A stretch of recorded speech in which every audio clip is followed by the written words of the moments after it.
रथयात्रा उपलक्षे गुंडीचा मंदिरर उन्नतीकरण एवं सौंदर्यकरण उपलक्षे प्रशासनिक प्रस्तुति जोर धरला। रथ निर्माण काम जारी रहितबा बेले श्रीगुंडीचा मंदिरर उन्नतीकरण चली। विशेषकर गुंडीचा मंदिर सम्मुख भाग को सौंदर्यकरण करा जाउछि। श्रीमंदिर मुख्य प्रशासक डॉ अरविंद पाढ़ी यही सब काम बुली देखा सह यार समीक्षा करिसेंति।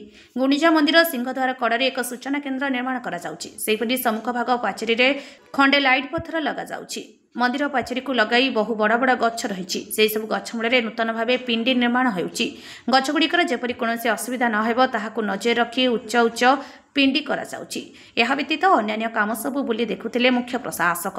आसंता 15 तारिख सुधा सब काम शेष करने को लक्ष्य धार्य रखा जायछि।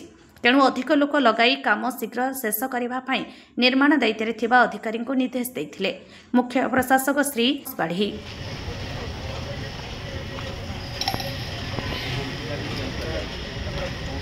बहुत सुंदर लगे फोटो नहीं था पढ़े देखिए आगू पुणी आसुचे